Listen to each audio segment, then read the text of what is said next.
This is the land of Ecuador, and it is good land. 1,000 years before America was known to the world, the Andean peoples worshipped it, and in spirit they still do, for all that they have comes from the land.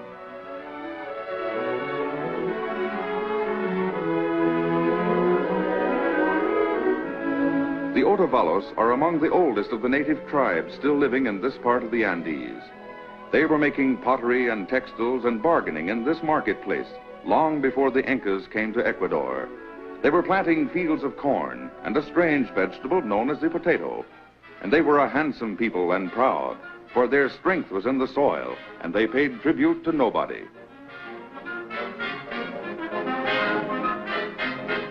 The strength of the Otavalos enabled them to survive conquest by the powerful Incas. It enabled them to survive conquest by the Spaniards, and all that Ecuador is and may become derives from that primordial strength. Because of it, festivals are held, and people are gay, and the marketplace is full. Because of it, dreams are dreamed, and plans made, and great works performed. Because of it, people travel and see the world, and the world becomes smaller and friendlier.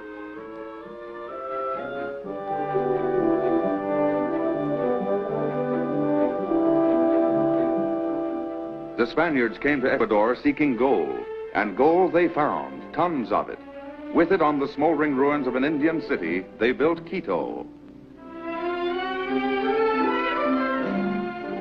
Many of Quito's buildings stand on the sites of Indian structures, which cover the ruins of even earlier civilizations.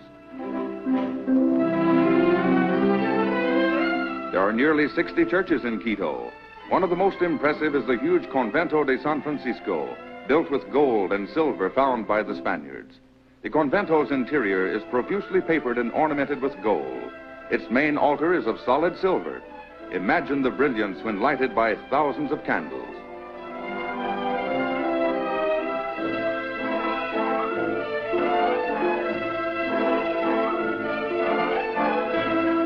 But most magnificent of all, perhaps, is La Campana. Its elaborate carvings and escutcheons make it the finest remaining example of Spanish Baroque architecture, and its interior is even more richly decorated than the Convento de San Francisco. Its main altar is of solid gold, and its tabernacle is a mass of diamonds, emeralds, and rubies.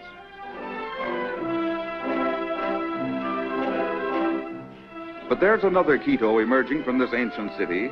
Buildings and techniques better adapted to modern life are resulting from a fuller understanding and use of the nation's resources. And this flowering of progress takes many forms. Thousands of people living in the cities now have more leisure for sports and other kinds of recreation. The ponies are at their best on this track above the clouds, and so are the spectators.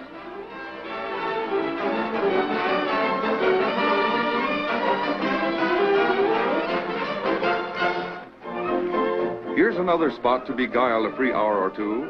Spas like this are a popular gathering place for people from the cities and for visitors as well.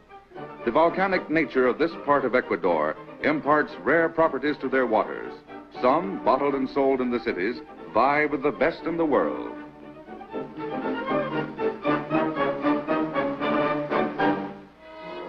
Did you know that the exact geodetic center of the Earth is in Ecuador? This monument, only 16 miles from Quito, marks latitude 0 degrees, 0 minutes, 0 seconds. Members of the French Academy established this point over 200 years ago as a means of proving Sir Isaac Newton's theory of the shape of the Earth. Here you can stand with one foot in the northern hemisphere and the other foot in the southern hemisphere.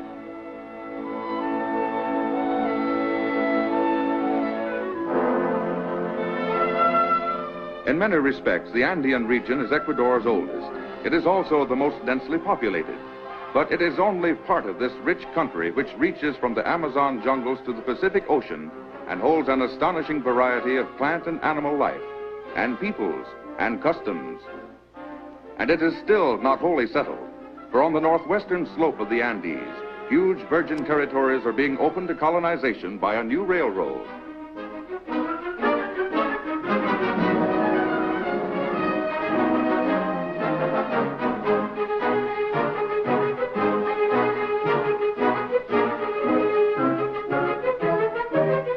The extreme ruggedness of much of this route has made it impossible to bring in heavy machinery.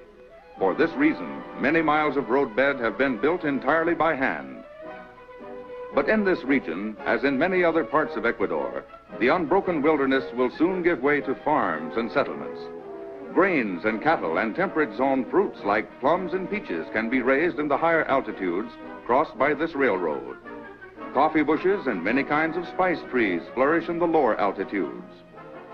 The rich plains that stretch from the foothills to the Pacific are covered by precious woods, a bonanza for the settler who may have come only to plant bananas or cocoa.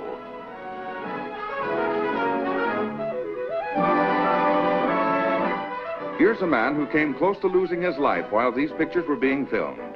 Below him is a deep, rocky ravine, and a cable system is being used to bring materials to the other side of it. Yes, it could have been serious. A new port on the Pacific is being developed at the western terminal of this railroad, and it's about 300 miles closer to the Panama Canal than Guayaquil, Ecuador's main seaport. When the railroad is finished, and it's about finished now, Quito and the other Andean cities will have a new outlet to the sea and a new area for development. If you want to pioneer and have some development capital, Ecuador's government will sell you up to 200 acres at a very low price.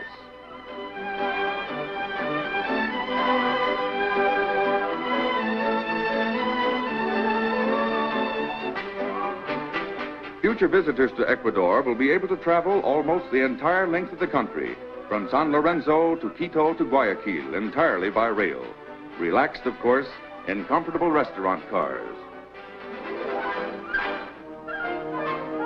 Ecuador is becoming industrialized, and when more of her virgin lands come under cultivation, there will be more cotton for her textile mills. At the present time, although she has plenty of good land, Ecuador has to import much of her cotton and some manufactured cloth besides. Actually, she needs more textile mills and more people who know how to plant and process cotton.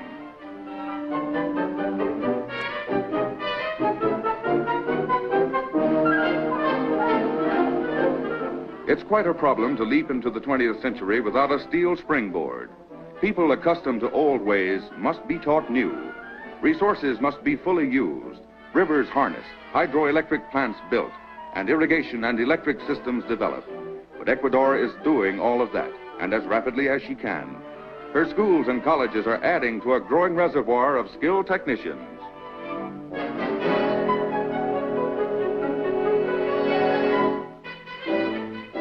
Oil is extracted from the cottonseed at mills like this one in the town of Manta on the Pacific coast.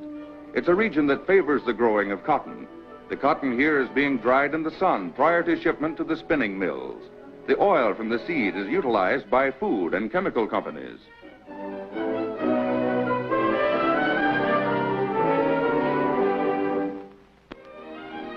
Ecuador's industries today are scattered far and wide. They are revitalizing many an old city and giving employment to people who lack the means and resources to make fullest use of their land. This is Cuenca, in the Andes of southern Ecuador. It's the center of a flourishing hat industry.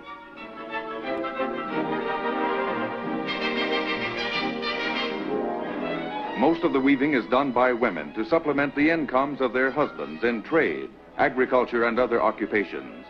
Many are descended from peoples who lived here in pre-Inca times. They're quite different from the Otavalos who farmed the hillsides north of Quito. They have their own very peculiar customs and ways of dressing and arranging their hair, but they are master hat weavers. They make the finest straw hats, in fact, that you'll find anywhere in the world.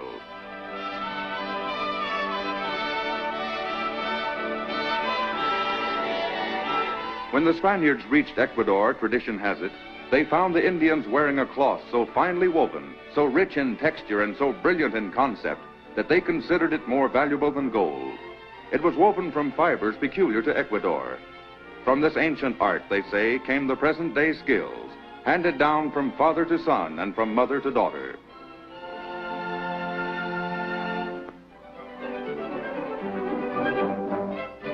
Today, there's a hat fair on in Cuenca. Buyers from around the world are here, and the city is swelled to 3 times its normal size by farmers from the country. This is one of the few large-scale hand industries of the world that has not been mechanized. Cuenca accounts for more than 3/4 of the 4 million hats, erroneously called Panama hats, that Ecuador sells yearly in the world's markets.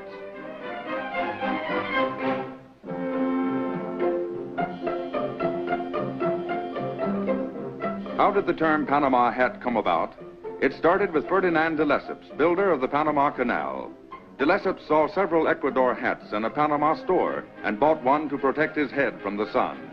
Others followed suit, and when the tourists came to see the eighth wonder of the world, they too bought the hats. Eventually, everybody knew them as Panama hats. Hundreds of hats are bleaching here in the sun.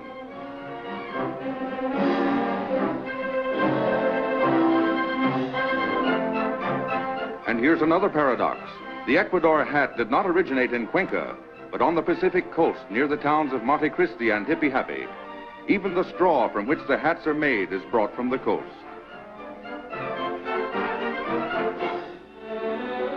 Banana production is Ecuador's answer to the perpetual motion dream. You plant a stalk and it sends up other stalks. You cut down the first stalk to get its bananas and the other stalks are already heavy with maturing fruit.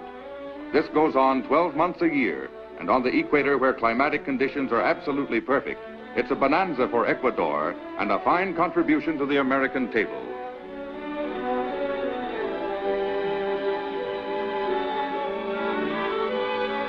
Ecuador, not much larger than Colorado, is the world's largest exporter of bananas. And here's a banana blossom, the cause of it all. The millions of dollars yearly that Ecuador gets from her sales of bananas to the United States and other countries are a big factor in her nationwide modernization program. They're helping build the railroad we saw a while back. They're building more schools, highways, hospitals. It's an astonishing fact, too, that only a small percentage of the good land available for bananas is now being cultivated.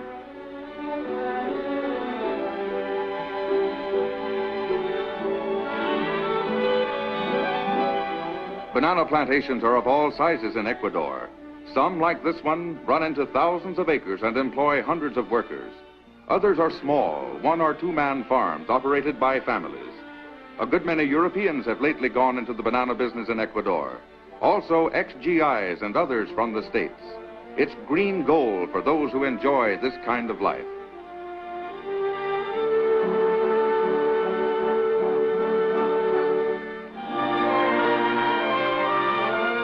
Nearly 2 million stems of bananas a year are produced on this plantation. It has its own dock where fruit is received for shipment to the seacoast. But all rivers leading down to Guayaquil, the center of Ecuador's exports, are carriers of bananas. They go down not only in barges, but in dugout canoes and on huge rafts of balsa wood. Anybody who has bananas to sell can sell them in Guayaquil, where ships from all over the world gather to collect them.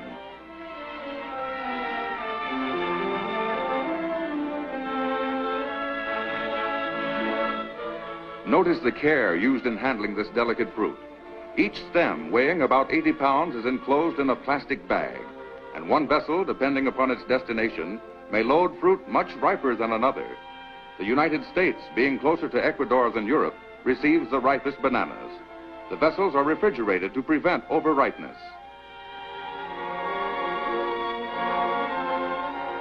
All the exotic products of Ecuador, jungle fruits and spices, cocoa, crude rubber, emeralds and quinine flow through the city of Guayaquil. Here too, Simón Bolívar, liberator of South America, met General San Martin. The final destruction of the Spanish army in America soon followed.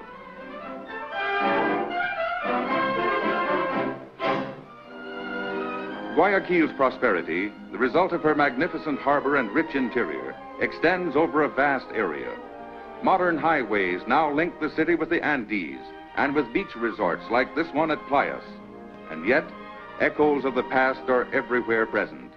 Boats like these, for example, were probably used by the Incas, even the predecessors of the Incas. They're made of balsa logs and are absolutely unsinkable. And if it's lobster you want, or big fresh crabs or oysters, well, you can get them at any one of a number of seaside hotels and restaurants.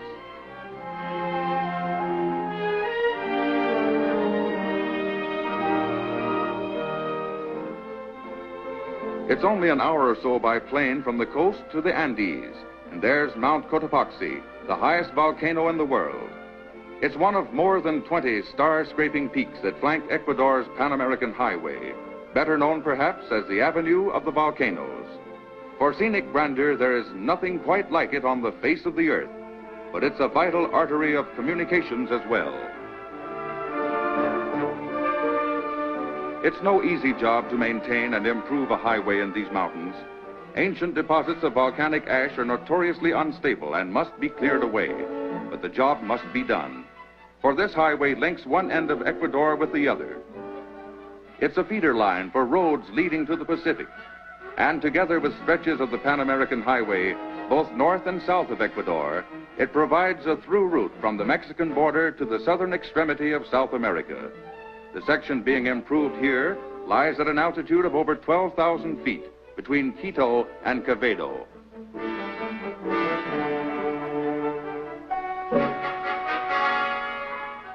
Ecuador is spending $35 million for new and improved roads. She is building them through mountains and jungles and over rivers never before crossed by motor vehicles. And American machinery purchased largely with banana dollars is a prime factor in these jobs. For she is no longer the land of the Spaniard and the Indian. Her faith today is in modern techniques applied to her huge resources for the benefit of all her people.